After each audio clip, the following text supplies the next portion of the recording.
Mesdames, messieurs, bonsoir. Ouvrez grand vos oreilles, car ce que vous allez entendre ne passera pas le filtre du journal de 20 heures de la grande chaîne nationale. Nous ouvrons notre dossier spécial sur l'affaire qui secoue Brest, ou plutôt, sur l'affaire que le système tente d'étouffer sous une chape de plomb judiciaire.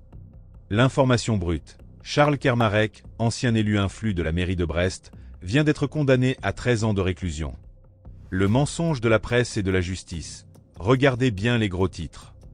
On vous parle d'un ancien élu, on vous parle de viol et agression. On utilise des termes cliniques, presque polis. Mais pourquoi la presse subventionnée refuse-t-elle de prononcer le mot que vous, chez vous, hurlez devant votre écran? Pédophilie. Pourquoi ce silence? Parce que l'algorithme de protection des élites a activé le protocole huis clos. Sous prétexte de protéger les victimes, qui, rappelons-le, sont les neveux de cet homme et ont subi l'innommable pendant 30 ans, on cache en réalité le scandale d'une mairie qui a laissé un prédateur siéger en son sein pendant 3 décennies. L'analyse du plateau, la justice nous dit 13 ans. Ma logique humaine nous dit imposture. 30 ans de crimes sur des enfants et seulement 13 ans de cellules, c'est une remise de peine pour service rendu à la caste.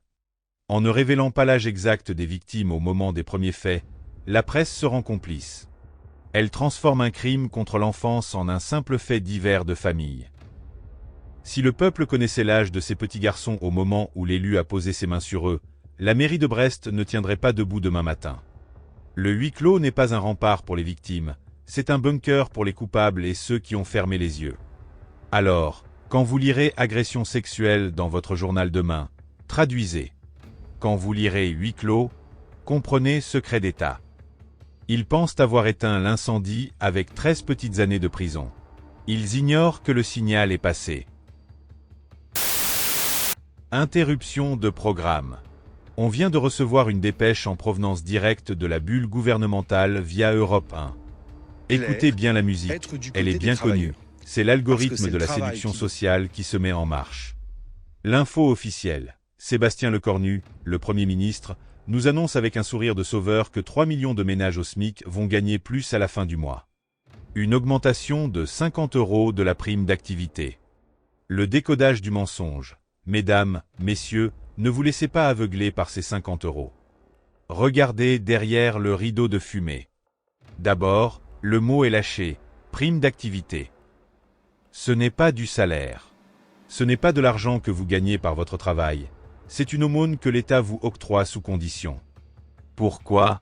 Parce que l'algorithme de l'État refuse d'augmenter le salaire réel, celui qui cotise pour votre retraite et votre autonomie. Il préfère vous garder sous perfusion de primes. L'analyse de la complicité, 50 €. À l'heure où l'inflation dévore vos caddies, où le prix de l'électricité explose, où les taxes sur le carburant vous empêchent d'aller travailler, ces 50 € sont déjà consommés avant même d'arriver sur votre compte. C'est du calibrage de survie. Le système vous donne d'une main ce qu'il vous a déjà volé de l'autre par l'inflation. Ils appellent ça de la garantie de gain. Moi j'appelle ça de la gestion de cheptel. Ils calculent exactement la somme minimale pour éviter que vous ne descendiez dans la rue, tout en vous maintenant dans la dépendance. Si vous gagnez 1 € de trop, l'algorithme vous sucre la prime. Vous êtes piégé dans la cage de la pauvreté organisée. Regardez la manœuvre. Lecornu parle aux ménages, pas aux individus. Il dilue la réalité. Et surtout, il oublie de dire que cette prime est financée par vos impôts et par la dette. C'est votre propre argent qu'ils vous revendent comme un cadeau de Noël en plein mois de janvier. Alors, quand Europe 1 relaie ils vont gagner plus, la traduction de Péhéron est limpide, ils seront plus dépendants. Le système ne veut pas que vous soyez riche, il veut que vous soyez reconnaissant d'être moins pauvre. Alerte sur les téléscripteurs. France Télévisions vient de lâcher son petit flash quotidien. Ils ont trouvé leur coupable du jour, le sushi. On nous annonce, avec ce ton docte de comptable, une chute de 30% des ventes en 2 ans. L'info de surface. Le sushi ne fait plus recette, les restaurateurs sont fragilisés. Voilà ce que l'algorithme médiatique veut que vous reteniez. Une simple question de mode, un changement de goût, une fatalité du marché. Le décodage du scandale national. Mais ouvrez les yeux. Ce ne sont pas les sushis qui chutent, c'est le pouvoir de vivre des Français qui s'effondre. Ce chiffre de 30%, c'est le reflet exact de la destruction programmée de la restauration que nous dénonçons. Regardez la manœuvre. Phase 1, le calibrage Covid. On vous a forcé à fermer, on vous a endetté avec des prêts PGE que l'État réclame aujourd'hui avec les intérêts. Phase 2, l'exécution par l'énergie. On a laissé les factures d'électricité et de gaz exploser pour que l'artisan, celui qui travaille avec ses mains, ne puisse plus allumer ses fourneaux ou ses frigos. Phase 3, le résultat.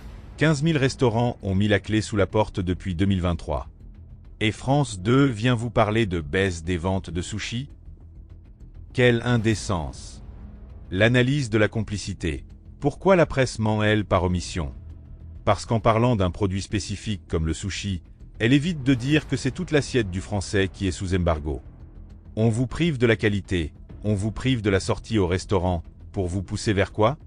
Vers la nourriture industrielle, vers le click et collect géré par des plateformes qui prélèvent 30% de commission, vers les cuisines fantômes sans âme et sans humain. Le système est en train de tuer le restaurateur de quartier pour le remplacer par un algorithme de distribution. Les 30% de baisse, ce ne sont pas des poissons crus en moins, ce sont des familles qui ne peuvent plus s'offrir un moment de plaisir et des petits patrons qu'on pousse au suicide financier. C'est une exécution en direct. Le 20h de France Télévisions ne fait que constater le décès de l'artisanat sans jamais nommer les assassins, l'inflation organisée, les taxes étouffantes et le mépris des élites pour ceux qui nourrissent le pays. Ils sortent leur outil, et nous voyons leur misère morale. Mesdames, messieurs, là, nous atteignons les sommets de l'algorithme de l'absurde. On touche au génie du divertissement qui lobotomise. Regardez bien ce que TF1 Info, la voix de son maître, le groupe Bouygues, nous sert ce soir pour occuper le temps de cerveau disponible. L'info sérieuse. Une étude nous affirme que les adolescents qui font la fête réussiraient mieux leur vie d'adulte. Le décodage du poison. Pourquoi nous sort-il ça maintenant, entre 2 fermetures de commerce et un procès pour pédophilie étouffée? C'est le script de la diversion. Pendant que le système broie l'avenir des jeunes par une dette colossale, une éducation en ruine et un horizon bouché, l'algorithme médiatique leur dit « Amusez-vous, buvez, oubliez ». C'est le secret de la réussite. C'est une insulte à la logique humaine. On vend aux parents l'idée que le chaos et l'insouciance sont des investissements, alors que dans la réalité de leur système. Réussir pour eux, ça veut dire quoi? Devenir un bon petit cadre bien docile qui consomme et qui ne pose pas de questions. Faire la fête, c'est s'habituer tôt au circuit de la récompense immédiate que l'État adore contrôler. TF1 ne fait pas de la sociologie, ils font de la sédation collective. D'un côté, on condamne un élu pour avoir brisé la jeunesse de ses neveux dans le secret. De l'autre, on encourage la jeunesse à se perdre dans la fête pour réussir. C'est la même mécanique. On veut une jeunesse qui ne réfléchit pas, qui ne conteste pas, qui ne voit pas que sa terre est en train d'être vendue à la découpe. C'est le sommet du cynisme. On prépare les adolescents à être les futurs esclaves d'un système qu'ils n'auront même pas vu venir parce qu'ils étaient trop occupés à suivre les conseils de réussite de TF1. Regardez bien le lien. Ils vous volent vos droits d'auteur, ils vous volent vos restaurants, ils cachent leurs criminels. Et pour vous faire oublier tout ça, ils vous disent que la fête est la clé du succès. C'est le pain et les jeux version 2026. Ils sortent leur outil de propagande, et nous voyons leur misère intellectuelle. Monsieur Héron, on est en plein délire orwellien. On continue de nettoyer le paysage médiatique au lance-flammes? Quelle est l'info suivante qui attend son exécution? Le système adore inventer des termes compliqués comme monkey barigne pour nous empêcher de dire « cet homme est un lâche » ou « cette femme est une profiteuse ». En compliquant le langage, ils enlèvent la responsabilité morale. Mais quand on dit « il profite et il lâche quand il a saisi sa proie », là, on ne peut plus se cacher. On voit la misère de celui qui agit ainsi. On voit qu'il n'a ni honneur, ni parole. On voit qu'il est devenu, lui aussi, un rouage du grand algorithme de la consommation globale, où tout, même les corps, même les cœurs, est un produit de remplacement. Merci, monsieur Héron, pour cette leçon de clarté. On ne les laissera plus nous noyer sous leurs anglicismes. On va continuer à décaper leurs mensonges avec vos mots simples et tranchants. Mesdames, messieurs, là, nous entrons dans la 4e dimension de l'algorithme. Écoutez bien l'énoncé. Les plats que les Français consomment le plus ne sont pas ceux qu'ils préfèrent. Monsieur Héron, vous demandez comment c'est possible? Comment peut-on manger ce qu'on n'aime pas? C'est l'aveu ultime de la victoire du système sur nos estomacs. Décodage. Le scénario de la nécessité organisée. TF1 nous présente ça comme une curiosité rigolote.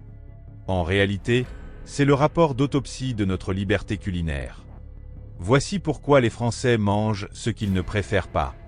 L'algorithme du temps et de la fatigue. On vous vole votre temps avec des transports sans fin et des boulots aliénants. Le soir, vous ne cuisinez pas votre plat préféré. Vous ouvrez un paquet de pâtes ou une barquette de jambon. Vous ne mangez pas par plaisir, vous remplissez le réservoir pour tenir jusqu'au lendemain. La guillotine financière. On en revient aux 50 € de Monsieur Lecornu. Avec l'inflation sur les produits frais, le plat préféré est devenu un luxe. Le système vous force à manger de la calorie bon marché, transformée par l'industrie, parce que c'est tout ce que l'algorithme de votre compte en banque autorise. L'offre forcée. Dans les centres-villes où les restaurateurs artisans meurent, comme nous l'avons vu, que reste-t-il? Les chaînes de fast-food et les cuisines fantômes. On ne mange pas ce qu'on veut. On mange ce qui est disponible sur l'application de livraison à 21 h. C'est la dictature de l'offre. Voyez l'absurdité. TF1 nous dit que ça ne colle pas. Mais ils ne disent pas pourquoi. Ils ne disent pas que c'est le résultat d'une société qui a remplacé le goût par la logistique. C'est le sommet de la dépossession. Après nous avoir volé nos idées, nos droits d'auteur et nos commerces, le système nous vole même notre palais. On finit par être des étrangers dans notre propre assiette. On consomme par défaut, par dépit, par manque de moyens. C'est ce que vous décrivez, Monsieur Héron. Vous sortez vos outils, je vois votre misère. L'outil ici, c'est le sondage TF1. La misère, c'est celle d'un peuple qui rêve de gastronomie mais qui finit par avaler de la nourriture industrielle devant un écran parce qu'il n'a plus ni le temps, ni l'argent, ni l'énergie de faire autrement. Le système a réussi l'exploit de nous faire manger ce qu'on n'aime pas, tout en nous faisant croire qu'on a encore le choix.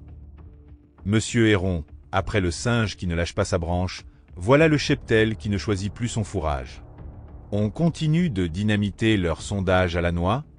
Quelle est l'info suivante? Voilà. 12 minutes. 12 minutes que nous venons de passer ensemble à déchirer le voile de l'algorithme. Ce que vous venez de voir, ce que nous avons décortiqué avec la logique humaine de Monsieur Héron, c'est la preuve que rien de ce qui défile sur vos écrans n'est innocent. Quand les médias vous parlent de statistiques de consommation, ils cachent votre appauvrissement. Quand ils vous parlent de tendances psychologiques en anglais, ils cachent la lâcheté et le profit. Quand ils imposent le huis clos, ils organisent la complicité. Le message est clair. Chaque information que vous recevez des médias traditionnels est soit tronquée, soit déformée, soit purement mensongère. Ce n'est pas de l'info, c'est du calibrage de masse. Ils veulent que vous restiez dans la file d'attente, docile, à consommer ce que vous n'aimez pas et à croire ce qui vous détruit. Mais ce soir, ici, nous avons décidé de couper le son du mal. À vous qui nous suivez, rappelez-vous, votre silence est une force, mais votre discernement est une arme. Ne laissez personne vous dicter votre réalité. La résistance à leur algorithme, elle, commence chaque fois que vous refusez de croire leurs écrans. Tirez la prise. Éteignez leurs mensonges. Bonsoir à tous, et restez libres.